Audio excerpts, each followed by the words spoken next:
देश की सुरक्षा में सेंध लगाने के लिए तैयार कुछ आतंकवादियों को गुजरात की पुलिस ने धर दबोचा है। और दोस्तों, खबर यहीं पे समाप्त नहीं होती है। भारत की सरकार ने आतंकवाद को खत्म करने के लिए आतंकवाद पर एक कड़ा प्रहार किया है और कुछ ऐसा कर दिखाया जिसे पाकिस्तान में बैठे हुए कुछ आतंकवादियों को बहुत तकलीफ हो जाएगी।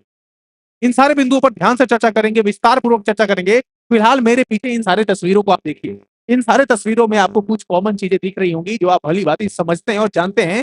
इन तस्वीरों में कॉमन क्या है। और ये गुजरात की जो एटीएस है, एंटी टेरर जो स्क्वाड है, उसने इन लोगों को धर दबोचा है। और इनका मंसूबा क्या था और ये करना क्या चाहते थे, तो भारत में आतंकवादी साजिशों को अंजाम देना चाहते थे। जैसे मोहम्मद जैसे आतंकवादी संगठन से जो है इनका नाता था, और पाकिस्तान में और भी जितने भी आतंकवादी संगठन है उनके लिए ये काम करते थे। भारत में लोगों को ब्रेन वॉश करना, भारत में उन लोगों को ब्रेन वॉश करना जो किसी ना किसी तरीके से प्रताड़ित हैं, पीड़ित हैं, उनको किसी ना किसी लालच में फंसाकर ये लोग आतंकवादी गतिविधियों में उनको शामिल करते थे। और भारत के अलग अलग प्रदेशों में किसी ना किसी तरह की बड़ी घटना को अंजाम देने की इनकी मंशा थी, लेकिन उसके पहले ही गुजरात की पुलिस ने इनको धर दबोचा।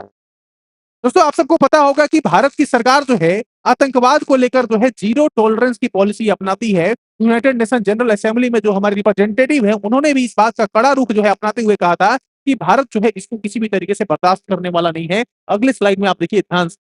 गुजरात आतंकरोधी दस्ते ने पाकिस्तान स्थित आतंकवादी संगठन जैसे मोहम्मद से जुड़े 8 लोगों को गिरफ्तार किया। और ये आज की सबसे महत्वपूर्ण खबर है।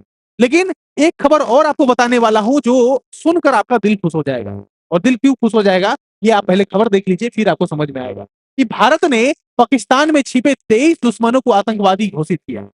देखो दोस्तों, आपको पता होगा कि पाकिस्तान में तो आतंकवादी हैं, लेकिन उस आतंकवादी को आतंकवादी घोषित करने का काम आज भारत ने कर दिया है। भारत ने बाकायदा जो है प्रॉपर नेम के साथ, नाम के साथ जो है एक अधिसूचना जारी की है जिसमें बोला गया है कि ये 23 लोग जो हैं वो आतंकवादी हैं। और इनका कहीं ना कहीं जो है, इनका जो बसेरा है, इनका कहीं ना कहीं जो रहन सहन का जो अगर प्लेस देखा जाए तो वो क्या है, पाकिस्तान। ये कहां पे रह रहे हैं, पाकिस्तान में रह रहे हैं। इसीलिए इन 23 लोगों को जो है आतंकवादी घोषित किया है भारतीय सरकार ने। ये खुश करने वाली खबर है। ये खुश करने वाली खबर ये है क्योंकि बाकायदा नाम लेकर जो है भारत की सरकार ने जो है ये काम किया है। आप यहाँ पे ध्यान से देखिए कि किस तरीके से यहाँ पे आप नाम देखते रहिए। यहाँ पे क्या लिखा हुआ है, मोहम्मद मुसादिक, डॉक्टर अब्दुल मानन, सजाद, हमजा, वाहिद खान, है ना, son of Mohammad Nawaz, 38 years of. पूरा जो है आपको नाम यहाँ पे देखने को मिलेगा। और ये आप सबकी खबर है, 4 जुलाई 2026 आज की ये खबर है। और प्रॉपर जो है नेम यहाँ पे आपको देखने को मिल जाएगा कि सेंट्रल गवर्नमेंट जो है बिलीव करती है कि ये सारे लोग जो हैं कहीं ना कहीं आतंकवादी हैं, आतंकवादी संगठन से जुड़े हुए हैं। और साथ ही साथ भारत में कहीं ना कहीं इन लोगों ने कुछ आतंकवादी गतिविधियों को अंजाम भी दी है और अंजाम देने के साजिश को भी रच रहे हैं। इसको ध्यान में रखते हुए इन लोगों को इस लिस्ट में डाल दिया गया है कि भाई ये सारे आतंकवादी हैं। इन पर जो है भारत की सरकार जो है किसी ना किसी तरह का एक्शन आने वाले समय में लेगी। और आपको देखने को मिलेगा कि पाकिस्तान में कोई रिवॉल्वर लेकर आता है, कोई बाइक सवार व्यक्ति, और गोली मारकर चला जाता है। क्योंकि भारत की जो सुरक्षा एजेंसी है, जो भारत की इंटेलिजेंस एजेंसी है, वो इसी तरीके से काम करती है। अपने दुश्मनों का खात्मा जो है घर में घुसकर भी कर देती है। ये सब आप जानते होंगे, धुरंधर फिल्म में आपने देख रखा है। ठीक है, अब आगे चलिए, आगे देखते हैं। ये देखिए, आपको पता होगा, कुछ बैकग्राउंड भी आपको देखता हूं। Is education is the solution. बहुत सारे लोग कहते हैं कि अगर शिक्षा मिल जाए किसी को तो उसका जीवन की जो शैली है, जो लाइफ स्टाइल, वो सब कुछ बदल सकता है। शिक्षा वो शेरनी का दूध है, जो पीता है वही धाड़ता है। बहुत सारे आपने शिक्षा को लेकर ऐसे वक्तव्य सुन रखे होंगे, लेकिन क्या सही में education is the solution of every problem? Not at all, कह नहीं सकते। क्योंकि आप इस लिस्ट को देख लीजिए, इस सारे लोग जो है एमबीबीएस है, ये सारे लोग जो है आपको पीएचडी होल्डर आपको देखने को मिलेंगे। इन पर जो है कहीं ना कहीं आरोप लगा हुआ है, या फिर ये घोषित आतंकवादी हैं। आरोप है या फिर घोषित आतंकवादी। ऐसे कुछ व्यक्ति आपको इसमें ऐसे देखेंगे जिनके ऊपर आरोप लगाया गया, जो कहीं ना कहीं अभी जेल की सलाखों में है, जिनके ऊपर अभी ट्रायल चल रहा है। और ट्रायल किस बात का चल रहा है? देश विरोधी गतिविधियों में शामिल होने का ट्रायल चल रहा है। तो इज एजुकेशन इज द, ये सारे बीटेक होल्डर आपको देखने को मिल जाएंगे। ये एमबीए, एमकॉम है, ये एमए है। इस तरह के लोग जो है आपको देखने को मिल जाएंगे, जो पिछले कुछ समय में, जैसे कि ये वाला जो है, देखो ना, डॉक्टर उमर को देख लो आप। ये डॉक्टर उमर कौन है? डॉक्टर उमर वही लड़का है जो डॉक्टर था, और इसने क्या किया था, लाल किले पे पिछले साल जो बॉम्ब विस्फोट हुआ था कार में, एक गाड़ी में, उसका मास्टरमाइंड कौन थी? ये डॉक्टर उमर था। आप देख लीजिए ना, यहाँ पे अफजल गुरु भी आपको देखने को मिल जाएगा। डॉक्टर शाहीन शहीद यहाँ पे देखने को मिल जाएंगे, जो एमबीबीएस और एमडी। ठीक है, तो इस तरह के लोग जो है आपको देखने को मिल जाएंगे। सो इस education is the solution of every problem. ये आपको जो है सोचना है और विचार जो है अपने कमेंट में आप जरूर एक बार दर्ज कीजिए कि क्या शिक्षा से इन सारी चीजों को हम लोग रोक सकते हैं, क्या शिक्षा से इन सारी चीजों का सॉल्यूशन निकाल सकते हैं। इस पर जो है आप विचार कीजिए और कमेंट में अपने जवाब को जरूर लिखिएगा। और देख लीजिए 30 पाकिस्तानी पर्सनल जो है मारे गए हैं, 30 पाकिस्तानी सोल्जर मारे गए हैं। कहां पे? ग्वादर में। और वहां पे क्या हुई है? बॉम्बिंग हुई है। और इसका जो जिम्मेवारी लिया है वो किसने लिया है? बलूचिस्तान लिबरेशन आर्मी ने, यानी कि बीएलए ने इसकी जिम्मेवारी ली है कि भाई हमने जो है इस घटना को अंजाम दिया है जिसमें 30 जो है आर्मी के पर्सनल मारे गए। अभी ये आर्मी के जो लोग ये मारे गए हैं, इनको मारने वाला कौन है? पाकिस्तान के अपने लोग हैं। और पाकिस्तान के अपने लोग अपनी ही आर्मी को क्यों मार रहे हैं? क्या इस तरह का चीज भारत में पॉसिबल है? कभी हो ही नहीं सकता, नामुमकिन है ये कि भारत में भारत की सेना के खिलाफ, भारत में रहता हुआ कोई व्यक्ति कोई साजिश रच सके भारत की सेना के खिलाफ। लेकिन इनके यहाँ ऐसा सिस्टम नहीं है। इनके यहाँ क्या सिस्टम है? इनके अपने ही लोग आर्मी को मारने लगते हैं, पीटते हैं और उनको जान से उनकी हत्या कर देते हैं।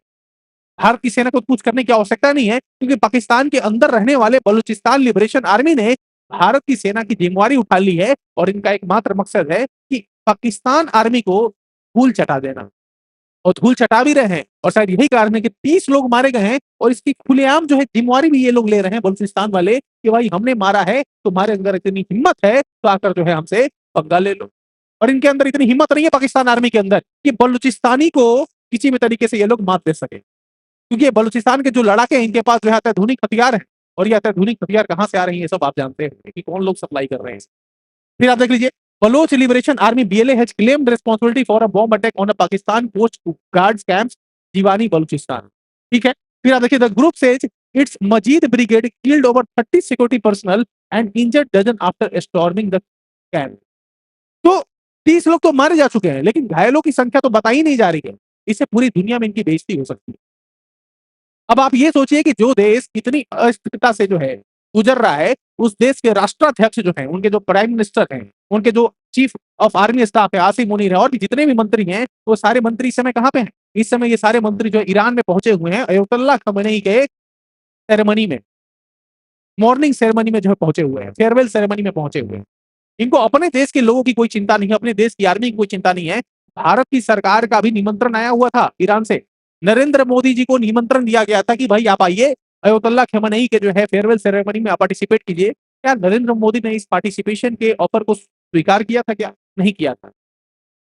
भारत की सरकार ने अपने तरफ से रिप्रेजेंटेटिव बनाकर बिहार के जो गवर्नर हैं उनको जो है भेजा गया कहां पे? ईरान में, कि आप जाइए इस सेरेमनी में पार्टिसिपेट कर आइए। कोई बड़ा मंत्री नहीं गया, कोई प्रधानमंत्री नहीं गया भारत की तरफ से, लेकिन ईरान का पूरा मंत्रिमंडल, उनके मुखिया जो है शहबाज शरीफ, वो पहुंचे हुए हैं। आसिम मुनीर तक जो है वो पहुंचा हुआ है ईरान में इस फेयरवेल सेरेमनी में पार्टिसिपेट करने के लिए। और वहां पे जाकर ये लोग रो रहे हैं, ये लोग रो रहे हैं, लेकिन अपनी आर्मी की चिंता फिक्र नहीं है।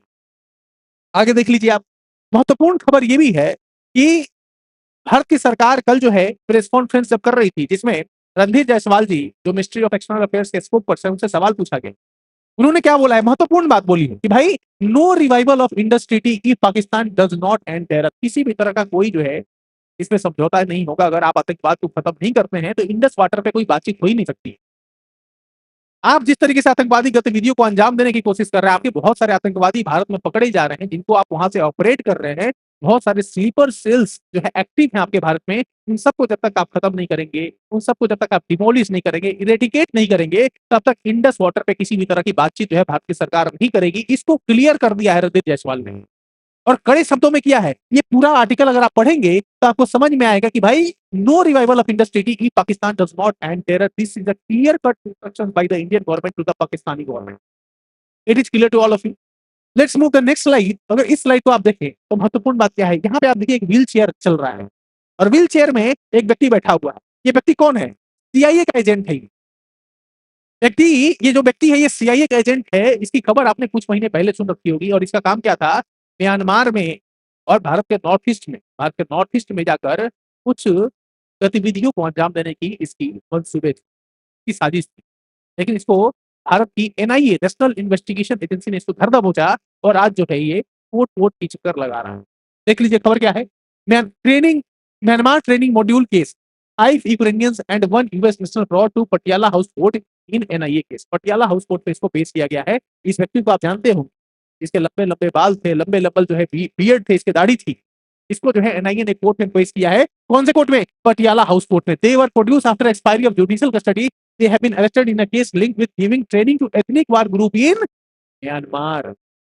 और सिर्फ म्यांमार नहीं, नॉर्थ ईस्ट में, असम में, त्रिपुरा में, अरुणाचल में, नागालैंड में, यहाँ पे भी इनकी कोशिश थी कि वहां पे भी कुछ जो ट्राइबल ग्रुप्स हैं, जो एथनिक कम्युनिटी है, उनके खिलाफ जो है उनको भड़काया जाए आपस में और भारत में भी इनस्टेबिलिटी पैदा की जाए। लेकिन उसके पहले इसको हर दबोचा गया था। इस व्यक्ति को आप जानते होंगे, ये यूनाइटेड स्टेट से जुड़ा हुआ व्यक्ति है और एक सीआईए एजेंट है जो लगभग 20-22 देशों में अपना काम कर चुका था। लेकिन 23वें देश में जब पहुंचा, भारत में पहुंचा, तो भारत की सुरक्षा एजेंसी इतनी काबिल थी कि उसको धर कर।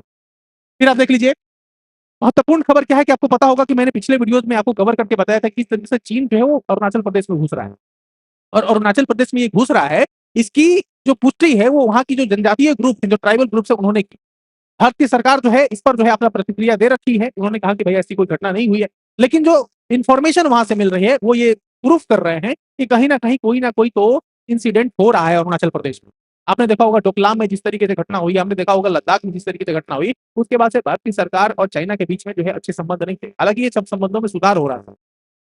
महत्वपूर्ण बात क्या है? महत्वपूर्ण बात यह है कि कौन है वो 4 कंपनियां। ये चारों कंपनियां क्या है? चीनी कंपनी है, चीन की कंपनी है, जिनको सरकार ने टेंडर भरने की छूट दे रखी है। 4 चीनी कंपनियां हैं जिसको सरकार ने टेंडर भरने की छूट दे रखी है और छूट दी। और ये 4 कंपनियां कौन सी हैं और किस सेक्टर में जो है इनको टेंडर भरने की छूट दी गई है, ये आपको जानना चाहिए। दोस्तों, आज भी कहीं ना कहीं हम पूरे भारतवासी 150 करोड़ जो लोग हैं वो चाइना पर निर्भर है, चाहे वो टेक्नोलॉजी के मामले में हो या फिर गुड्स एंड सर्विसेज के मामले में। हम कहीं ना कहीं निर्भर होते हैं, इसीलिए चाइना जो है अपनी मनमानी करता है। इसीलिए भारतीय सरकार को भी इन 4 चीनी कंपनियों को जो है छूट देनी पड़ी है कि आप भी आइए, टेंडर में पार्टिसिपेट करिए और टेंडर में पार्टिसिपेट करने के बाद अपना टेंडर डालिए और आपको जो है हम मौका देंगे भारत में काम करने का। आपको क्या लगता है ये जायज चीज है? आपको क्या लगता है ये सही चीज है? क्या भारत में ऐसी कोई कंपनी नहीं है जो इन चारों चीनी कंपनियों को रिप्लेस कर सके? इनके जगह पे भारत की कंपनी अगर काम करे वो बेहतर नहीं होगा? इस पर जो है आपको विचार करना है। इसका जो है कंप्लीट आर्टिकल जो है यहाँ पे लिखा हुआ है। क्या लिखा हुआ है? 4 Chinese firms with factories in India clear to bid for power project. तो पावर प्रोजेक्ट के सेक्टर में इन 4 कंपनी को जो है छूट दी गई है। क्यों? क्योंकि इनके पास वो सारी सुविधाएं हैं जो इस पावर प्रोजेक्ट को कंप्लीट करने के लिए कंपनी के पास होनी चाहिए। और इसीलिए सरकार की ये मजबूरी बन गई कि ये 4 कंपनी को जो है वो क्लियरेंस दे ताकि वो टेंडर में पार्टिसिपेट कर पाए। समझ में आ रही बात? तो ये कितना अहम जो है मुद्दा है हमारे देश के लिए कि भारत की सरकार को इन चारों कंपनियों को छूट देना पड़ रहा है। क्योंकि भारत में ऐसी कोई कंपनी उस लेवल की नहीं बन पाई है या फिर उस लेवल तक नहीं पहुंच पा रही है या फिर उतनी कंपनियां नहीं है जो इस पावर प्रोजेक्ट के कंप्लीशन में अपना पूरा जो है कैपेबिलिटी दिखा सके सरकार को, अपनी योग्यता दिखा सके सरकार को कि भाई हम सक्षम है, हम ये काम कर सकते हैं। आपको चीनी कंपनी को टेंडर देने की आवश्यकता नहीं है। भारत में रहकर भारतीय कंपनी ही जो है इस पर काम करेगी। इसको लेकर जो है आपको भी फिर से विचार करना है। देख लीजिए, centres open power bids to 4 China linked firms, यही मैं आपको बताना चाह रहा हूँ। ठीक है, अब यहाँ पे देख लीजिए ना, ये सारे जो है कंपनी जो है कौन कौन सी है उसके नाम यहाँ पे लिखा हुआ है। TBEA energy India, Nanjing electric India, new north east electric India, Taikai electric India. तो इस तरह के जो है ये 4 कंपनी है जिनको जो है छूट दी गई है। पहले जो है क्या था, 2 year exemption under the latest order 4 companies जो ये है इनको जो है क्या मिला है, 2 ईयर पीरियड का जो है जो रेस्ट्रिक्शन लगा हुआ था उसको जो है एग्जेम्प्ट कर दिया गया है। इसके ऊपर से रेस्ट्रिक्शन को हटा दिया गया है, एग्जेम्पशन मिल गया है और यहाँ पे जो है ये सारी कंपनियां जो है भारत में काम करेंगी। दोस्तों, वीडियो काफी लंबा हो गया है, नहीं तो जो है इस आर्टिकल को भी मैं यहाँ पे डिस्कस करता हूँ। दोस्तों, आप सबको पता होगा कि राम मंदिर में किस तरीके से भ्रष्टाचार के आरोप लगे, चंदा चोरी का आरोप लगा, पैसों की चोरी और गबन का जो है आरोप लगा बहुत सारे लोगों के ऊपर। और इस पे जो है जांच भी बैठी जा चुकी है।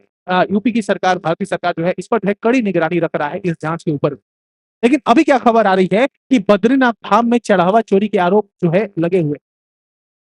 बद्रीनाथ धाम में भी बद्रीनाथ धाम में भी चढ़ावा चोरी के आरोप लग रहे हैं। तो क्या ये सारे मंदिर जितने भी हैं भारत में, उन सारे मंदिरों में अगर जांच की जाए तो सच में सारे मंदिरों में चोरी हो रही है?